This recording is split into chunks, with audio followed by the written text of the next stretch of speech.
E se eu te dissesse que um dos maiores cientistas da história resolveu um mistério matemático sobre jogos de azar, que pode te ajudar a entender melhor as loterias de hoje?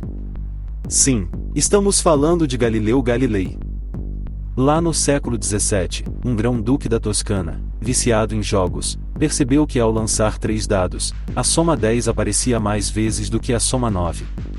Mas como isso era possível, se havia o mesmo número de combinações para ambos? Sem entender essa aparente contradição, ele pediu ajuda a Galileu. Galileu, com sua genialidade matemática, encontrou a resposta, e mostrou que a nossa intuição pode nos enganar. E se eu te dissesse que esse mesmo princípio pode te ajudar a entender melhor como os números surgem em loterias? Será que existe uma maneira de analisar esses sorteios com mais estratégia?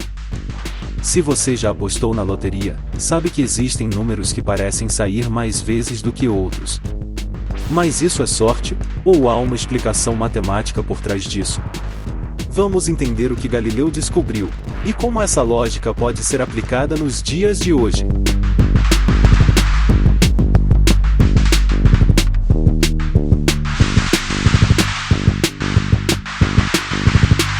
Então, se você quer desvendar esse mistério e aumentar suas chances de escolher números de forma mais inteligente, fique comigo até o final deste vídeo.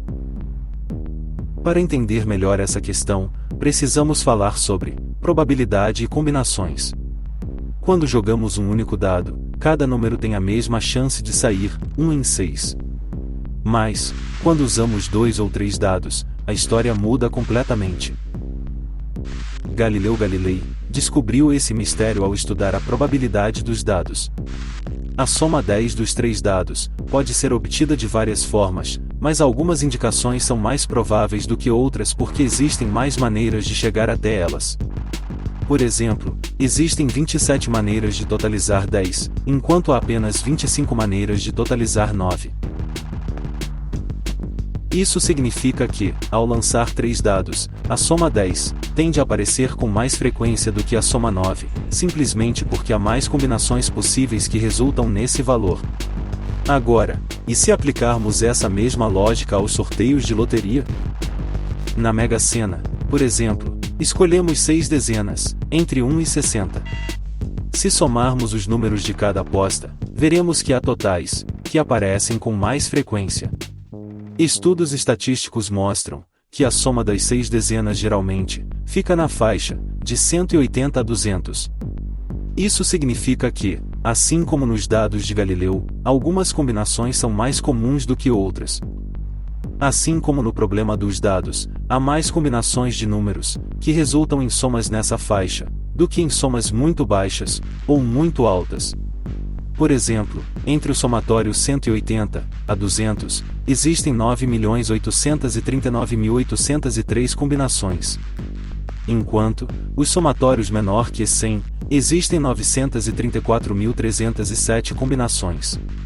E, maior que 300, apenas 51.385 combinações. Isso significa que podemos usar essa informação para escolher nossos números. Bem, a loteria ainda é um jogo de azar, mas se você quiser maximizar suas chances de seguir um padrão mais comum, focar em somas dentro dessa faixa, pode ser uma abordagem matemática interessante. No final das contas, a loteria ainda é um jogo de sorte. Mas entender os princípios matemáticos por trás dos sorteios pode nos ajudar a fazer escolhas mais informadas. E quem sabe? Talvez Galileu tenha nos dado a chave para pensar de maneira mais estratégica. Você gostou do vídeo? De qual parte você mais gostou? Conta para a gente nos comentários. Deixe seu like, e não se esqueça de se inscrever no canal. Faça parte da nossa comunidade.